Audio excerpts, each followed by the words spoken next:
Today I fucked up by mocking a Redditor.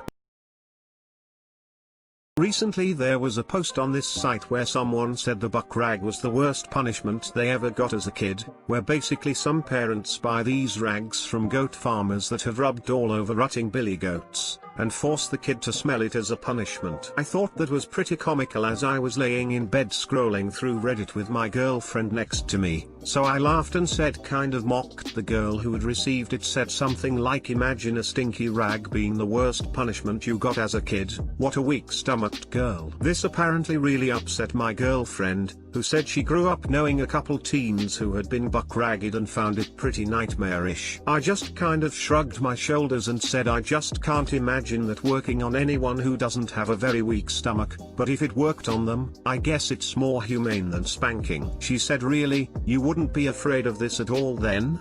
I said no, and she said okay, if you say so. And we moved on to talk about other things. Fast forward to yesterday, my girlfriend tells me that she's ordered a buck rag so that I can experience it myself. I try to tell her that's not necessary and ask why she took this so personally and is still stuck on the subject, and she just said no, it's okay, you said you wouldn't fear it at all, you wouldn't mind doing it if it's just a quick little prank that only weak city girls are affected by, right? Feeling quite a bit less confident about this now. Too long didn't read, made fun of a Redditor for being buck-ragged, girlfriend got over the top offended, about to be buck-ragged myself. Okay, so it seems like a lot of people here don't know what they're talking about. Male, unneutered goats piss all over their chests, front legs, and faces. They drink their pee too. What you smell is the animal's natural musk, plus weeks or years or old urine. I grew up next to a goat farm. I worked there as a kid. I'd love on and cuddle with all the does. The buck got a two-fingered scratch quickly because I liked him and he was friendly, but that was it because he was so damn stinky all the time. I can't imagine having a rag with that dirt and stench tied to my face. I really can't imagine ever doing that to my children. The worst we've done is take away all screens for a couple of weeks.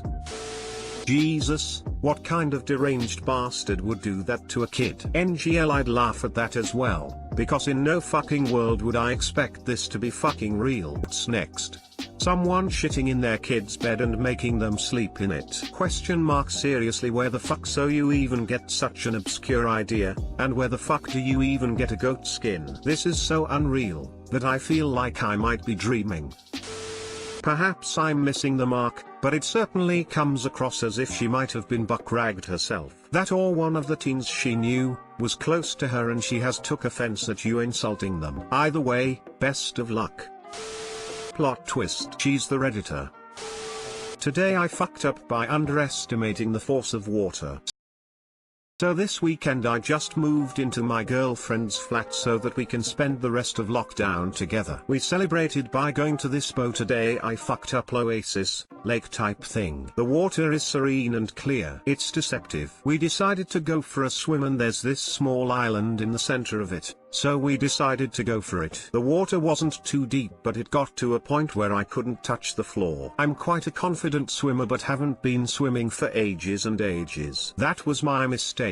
Everything was fine until my girlfriend was in front of me and the gap was ever increasing. I realized I couldn't touch the floor and felt the seaweed wrapping around my feet. At this point I panicked. I've never really had a panic attack before, but this was certainly it, in the middle of an oasis, where I couldn't touch the floor. I tried dunking under swimming but felt my legs start to give up on me. But my fight or flight responses were kicking in. We were getting closer to the island but I was struggling through the current. Shortness of breath, too. I have suffered from asthma in the past but I think this was a panicking thing. A voice was flashing back to float to live adverts on TV and thank God I did. I had to roll over into my back and kick with my eyes closed to reach the island, thankfully, without drowning. I immediately felt the effects of heat stroke, so nausea, confusion, lightheadedness and some point, shivering. The mental block of getting back in. Luckily my girlfriend was a godsend since she spotted some blokes with an inflatable boat and got their attention. After some time of trying to negotiate bringing me back,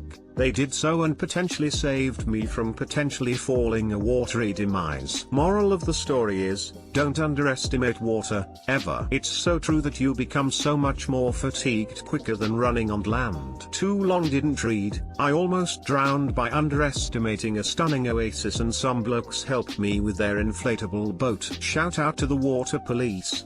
Wow, this really blew up lol. Thanks for the support. I should clear up a few things. English is my first language lol, I'm just British, haha. When my girlfriend negotiated, she took their paddles because they were wading away and saying that they were probably just gonna go. Plus their dog had swum all the way for some odd reason and they were going to bring him back in the boat. My girlfriend is also scared of dogs, so she had to put on a hard tone. The oasis was initially a quarry which has been filled in with water. I just called it as such because there's a guy developing it with plans to turn it into a water park and calling it the Oasis. Wind probably contributed to the current, so it probably wasn't that strong. Regardless, it was a lot when I panicked. On the note of having heat stroke, some people were saying the symptoms were of non-medical shock, which makes sense, especially with the panic attack. So it likely wasn't heat stroke. Also, it's currently okay to go and exercise in the UK, that includes swimming, as long as you keep your distance from others. My girlfriend and I are living together now, which is why we aren't distancing. I'm happy you turned out okay. That was a scary read. Was in Mexico with my wife. The hotel we were at had a sheltered lagoon that we went snorkeling in daily. I am not a very good swimmer, so my wife was always with me. There were these silvery fish, maybe 12 in the lagoon, that somehow I got into my head were baby barracudas. I was swimming once and I kept seeing something out of the corner of my eye, just a brief flash. I thought it was a baby barracuda sizing me up to take a chunk out of my head. It kept happening, and then once it was so close it freaked me out and I inhaled a big gulp of water through the snorkel, started panicking, and my wife had to rescue me. Turns out the flash I was seeing was my hair, which is very long, and was floating in front of me and glinting in the sun. Although that was years ago, my wife still frequently reminds me of the baby barracuda story. Oh god, reading this as a lifeguard put my hair on end. There's never any shame in a personal flotation device. There's never any shame in a personal flotation device. Sounds like a Viagra commercial tongue. I thought this was going to be a story set on a river. So many people die because they think they are stronger than running water. Never fight running water. Even the tamest of rivers can easily kill you with foot entrapment. That's where your foot gets trapped between rocks, then the current knocks you over, and you're just stuck there drowning with no way to break free. The way to prevent this from happening: never stand up in running water. Point your feet downstream and use them to push yourself off of protruding rocks. Guide yourself towards the edge of the river by paddling with your hands. Do not attempt to stand up until you cannot float any further in the position. Also, avoid fallen trees at all costs. They can, and will, knock your boat over, then hold you underwater tangled in their branches with rushing water preventing your escape. If you do hit them, climb over them, even if it means abandoning your boat. Don't try going around or over them. Rivers may look calm, but they are dangerous places. Be smart, and you won't be one of the many idiots that die out there. For a minute I thought this was about being dragged down by a riptide. Being in one, the feeling of hopelessness is dreadful. Water is a force not to be reckoned with. I got pulled out by a riptide at a Southern California beach, swam parallel and then back to shore for almost 2 hours. I didn't realize how tired I was until I got back to shore and my legs collapsed underneath me. Glad op is safe. Water is easy to underestimate. Today I fucked up by sucking my dentist's finger.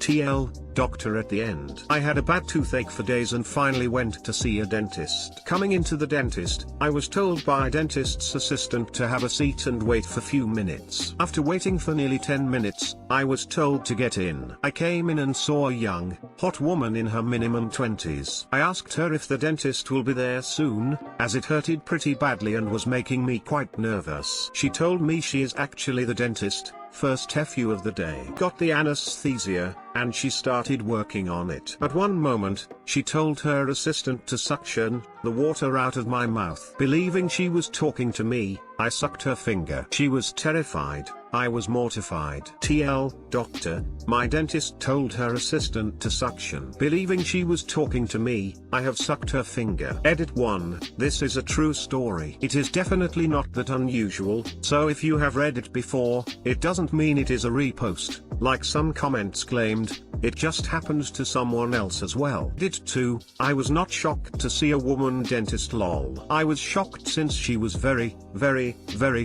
young.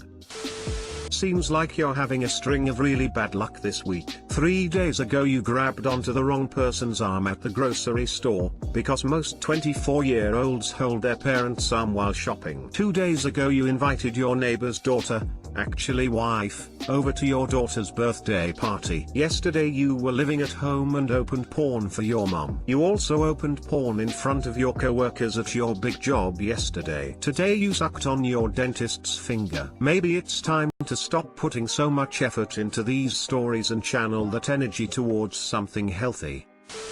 I was 16 and there was a small boy in the seat next to me as two doctors were using the same room with 2 seats and they were asking the kid, "What's your name, big guy?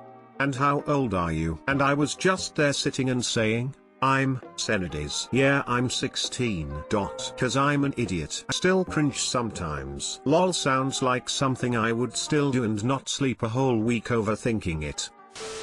Sounds like a great start to a porno. Are you sure it wasn't done accidentally? I'll get my coat. I wanna hear your stories when you go to your urologists.